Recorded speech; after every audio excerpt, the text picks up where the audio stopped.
मेरे बकाया दे दी भाई।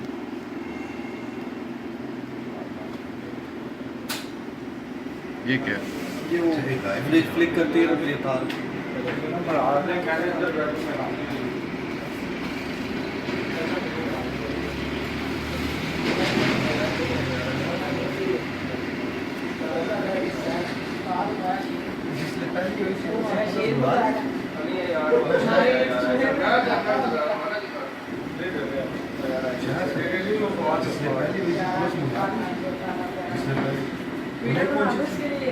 ਅਸੀਂ ਕਿਸੇ ਨੂੰ ਦੱਸਿਆ ਹੀ ਨਹੀਂ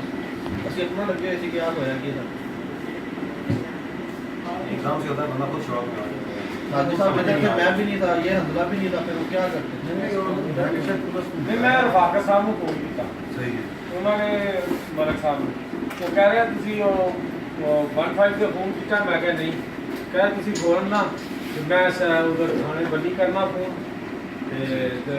ਤੁਸੀਂ 15 ਤੇ ਫੋਨ मैं वो आया पर पता लग रहा था कह रहा तुम्हारे घर के पास आज मेरा होगा चोरी हुआ कौन है और अपना किराएदार मेरा नया निकल रहा था भाई ने तुम्हारे घर के बाहर खड़ा किया था तो उधर मशीन वाले के पास बैठा हुआ था उधर से बाइक तो क्या तुसी ते जवाबदार नहीं हो भाई। तो उससे सादा भी किसी को वैसे ऐसी कहीं तो सर ने कहा जाना है पहले शॉट ले लिए हैं करा दो जरा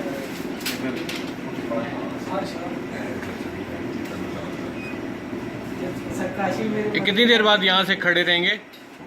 भैया क्लोजिंग का टाइम हो ये कितनी देर बाद निकल रहे हैं? बस से निकलने देखे ना चीजें पे पहले से भी भरी हाँ पहले भी और से कर दिए पहले से करके दोनों दूसरे वाले जो है उन्होंने तो साथ किए ना 3-4 शॉप छोड़ के दोबारा